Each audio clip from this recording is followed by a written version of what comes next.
إعداد وتقديم حكمة وهبي.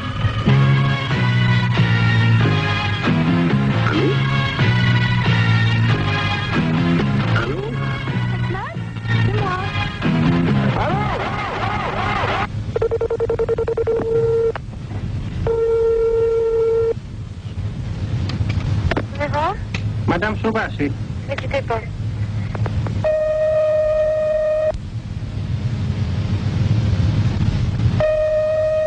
Allô? Allô? Oui?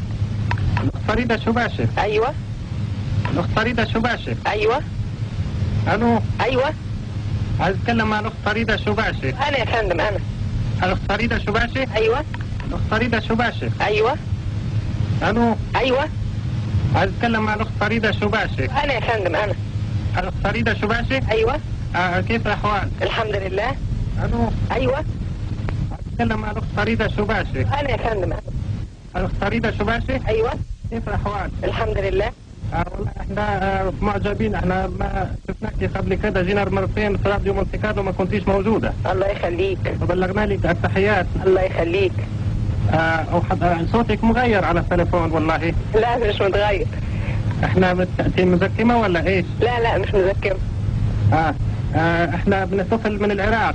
أهلا وسهلا. ونسمعكم في بعض الأوقات في الفترات المسائية أوضح من الفترات الصباحية. معلش، ما احنا بنحاول إن شاء الله، يمكن تقدروا تسمعونا بعدين في الفترات الصباحية.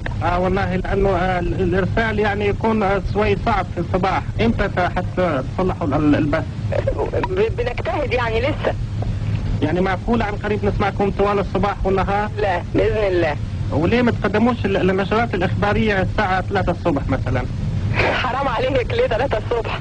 لا هي من 3 يعني لل5 الصبح بيكون واضح، بعدين بيغيب. عشان هيك.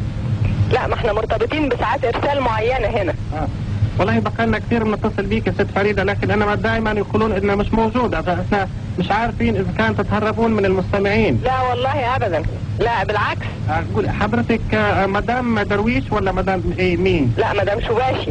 عفوا، يعني زوجك قالوا لنا انه زوجك كمان يشتغل في الاذاعه. بس مش كتير يعني، بيشتغل اوقات بس. فاذا مش نبيل درويش يعني. لا جوزي صحفي في وكالة الانباء الفرنسية، اسمه علي الشوباشي. طيب. حضرتك بتشتغلي كل يوم في الاذاعه، بعد الاوقات نسمعك في الصبح، بعد الاوقات نسمعك في المساء؟ ما عندناش مواعيد محددة.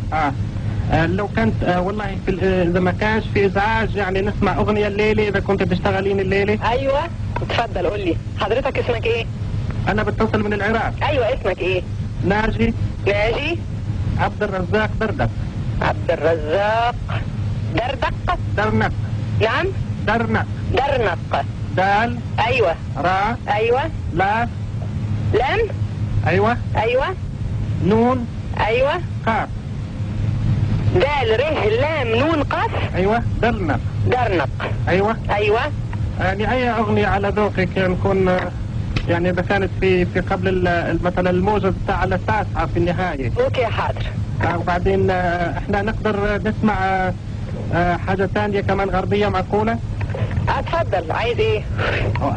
اي اغنية غربية والله. حاضر. انت في بغداد؟ انا بتصل فيك من السامراء. من سامرة. اوكي. انت تشرفينا هنا في بغداد باذن الله. والله انت اللي عايزين دردشات كنا نسمعها في بعض الاوقات في الفترة المسائية مع الاستاذ وهاب. وهبي. الاستاذ وحبي. ايوه. هو معناها ايه اميجو؟ هذا بقول في بعض الاوقات اميجو يعني صديق. وليه ما يقولهاش في العربي؟ يعني هو بيقولها كده ساعات كده وساعات كده، ما الاذاعه نص عربي على نص فرنساوي. والله الدردشات اللي تعملونها يعني تكون احنا في الاذاعات الثانية. ايوه. الصحافي كثير رسمي ويكون يعني بعيد عن المستمع، انما فضل اذاعتكم هي بتقربكم من كل المنازل وبتخلينا نشعر انكم عندنا ومعانا في المنازل. الله يخليك شكرا. والله حاجة مهمة. الله يخليك شكرا يا سيدي. انت ليه ما تقدميش برامج للمرأة مثلا؟ بقول لهم في الإذاعة. لا والله لأنه عندك صوت يدخل يعني للقلب وصوت. خليك الله، أنا بشتغل بالصحافة بس. والله كان المشروع امبارح مع الوالدة والخطيبة كمان. أيوة. ويقولون إنه يعني لازم يكون في الفترة المسائية برنامج للمرأة. طيب اكتبوا للإذاعة. أنت خطيبتك اسمها إيه؟ خطيبتي سعاد. هي تسمعكم على طول والله. طيب دلوقتي هنزل لكم الغنوة. هي في القاهرة بتسمعنا على طول. في القاهرة؟ أيوة. وهي تسمعنا كمان، فيا ريت تودي لها السلام. طيب حاضر. لكن ما تقدريش تقدمي لنا برنامج للمرأة؟ لا والله. طيب يكون للرجال معليش الاثنين. اصحى بجد. الو اميجو على الخط. اعداد وتقديم حكمة وهبي.